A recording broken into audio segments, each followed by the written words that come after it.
ఏంటిది? ఇది సభేనా లేకపోతే ఏంటిది?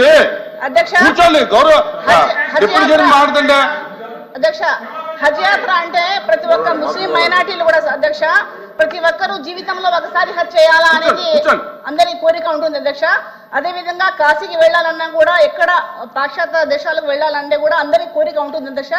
అందరి మనోభావాలకు కూడా అందరు మేము గౌరవిస్తూ కూడా ఎప్పుడు ముస్లిం మైనార్టీల విషయంలో ఇలా మాట్లాడి మన మనోభావాలను దెబ్బతినే విధంగా మాట్లాడదని కోరుకుంటున్నాను అధ్యక్ష. ఫరూక్ గారు, మంత్రి గారు, ఫరూక్ గారు ఉండండి. ఫరూక్ గారు నమస్కారం సార్. సార్ అయిపోయింది.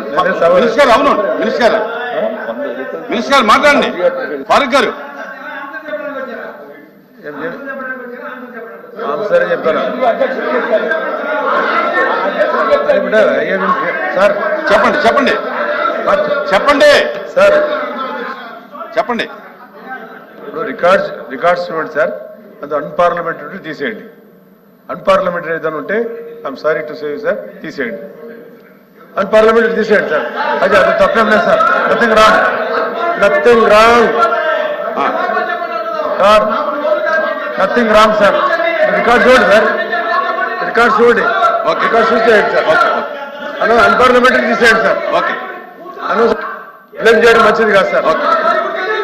ఇప్పుడు మంత్రి గారు ఇనుస్వామి రావులా ఉండు బాబు, ఉండయా ఉండు.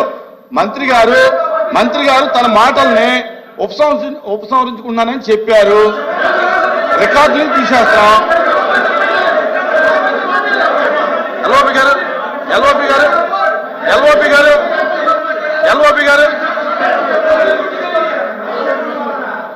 గారు చెప్పండి. చూడండి ఎల్ఓపి అని చూడండి. మీరు ఏం చేస్తున్నారో మీకు అర్థం కావట్లా. మాట్లాడండి సార్. అధ్యక్ష ప్లీజ్ అధ్యక్ష, ఎల్ఓపి గారు కూర్చోండి. ఉదయం నుంచి కూర్చోండి అయ్యా. ఈ శాసనసభ కూర్చోండి. సూనారాయణ గారు కూర్చోండి. అమ్మా కూర్చోండి.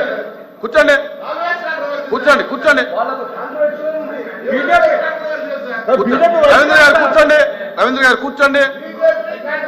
ప్లీజ్ కూర్చోండి బాబు. భర్త మీకు సీట్